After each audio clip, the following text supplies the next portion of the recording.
Hindi papayag ang pamunuan ng Philippine National Police na hindi mapanagot ang mga nasa likod ng pagpapakalat ng fake news kaugnay sa panawagan umano ng liderato ng PNP at sandatahang lakas na magbitiw na sa posisyon si Pangulong Ferdinand Marcos Jr. Dahil dito, ipinag-utos na ni PNP Chief Benjamin Acorde Jr. na agad na tuntunin ang source ng maling balita. Si Vin Pascua sa detalye. Tinutugis na ng Philippine National Police ang mga nasa likod ng pagpapakalat ng fake news hinggil sa umano'y pangungumbinsi ni na PNP Chief Police General Benjamin Acorda at Armed Forces of the Philippines Chief of Staff General Romeo Bronner Jr. kay Pangulong Ferdinand Bongbong Marcos Jr. na bumaba sa pwesto. Una nang itinanggi ni na Bronner at Acorda ang pekeng ulat na naglabasan sa social media. Sinabi ni PNP Chief Public Information Office Chief Police Colonel Gene Fajardo na inatasan na ni Acorda ang PNP Anti-Cybercrime Group at mga field ground commanders na tugisin ang nasa likod ng pagpapakalat ng fake news. Yung ating pong Chief PNP ay nagbigay na po ng utos sa ating Anti-Cybercrime Group and other regional directors and field commanders to intensify the conduct of cyber patrolling and to validate all videos circulating on social media. Kasama na po ito. Muli, inuulit po namin ang pag-apela natin sa ating mga kababayan na huwag po tayong maniwala sa mga videos at posts na nakikita natin online, especially kung hindi po natin kilala kung sino po ang source at origin ng mga ito.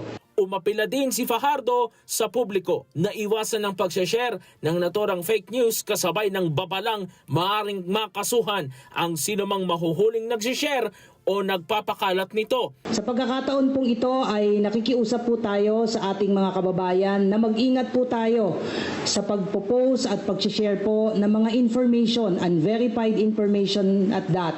Sa issue naman ng destabilisasyon, sinabi ni Fajardo na sa ngayon ay wala silang namomonitor na may ganitong hakbang, subalit patuloy silang nagbabantay at nagva-validate ng mga impormasyon, katuwang ang AFP.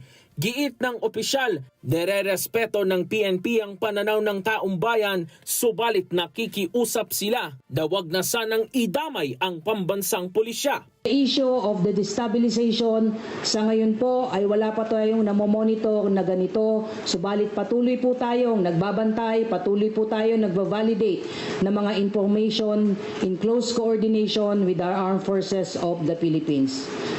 Nirerespeto po natin ang pananaw ng ibang mga kababayan po natin, kasama na po dyan yung mga retiradong miyembro po ng Philippine National Police at Armed Forces of the Philippines, kagaya ng ordinaryong mamamayan.